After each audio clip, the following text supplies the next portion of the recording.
डांग जिल्ह्यातील आह्वा तालुक्यातील खापरी आणि सुनंदा गावामध्ये गेल्या अनेक वर्षांपासून सुरू असलेल्या विटांच्या भट्ट्या आज तागायत जिल्ह्याच्या महसूल यंत्रणेला दिसत नसाव्यात असे वाटते. असे जाणवेत की डांग जिल्ह्याचे मालमत्तादार आणि महसूल तलाठी हे सर्व या गोष्टींकडे जाणीवपूर्वक दुर्लक्ष करत आहेत. डांग जिल्ह्यात वनसंपदा आणि पर्यावरणाला करोडो रुपयांचे नुकसान होत असतानाही येथील काही सरकारी अधिकाऱ्यांच्या संगनमतामुळे भोळ्या आदिवासींच्या जमिनीवरती बेकायदेशीर वीटभट्ट्या चालवल्या जात आहेत. शेतकरी गरीब, अशिक्षित आणि मजबूर असतील, परंतु जबाबदार प्रशासनिक अधिकाऱ्यांना तपास करण्यात कोणतीही अडचण असू नये असे जनतेचे म्हणणे आहे. डांग जिल्ह्यातील सर्वत्र वायू प्रदूषण पसरत आहे.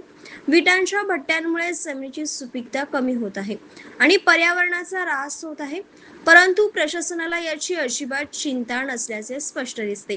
जनतेचे हाल होत असून शेतकऱ्यांच्या स्थितीकडे दुर्लक्ष केले जात आहे. या वीटभट्टी मालकांवर कायदेशीर कारवाई केली जाईल का, की सध्याच्या भट्टीचे दर हे 7 ते 8 हजार रुपये वाढवून अधिकृतेचा आव आणला जाईल? डांग जिल्ह्याचे मामलतदार आणि महसूल तलाठी यांच्या विरोधात कायदेशीर कारवाई होईल का? किती टक्के अधिकारी यामध्ये सहभागी आहेत हे सर्व वेळच सांगेल. वृत्तसंकलन रमेश महला, डांग.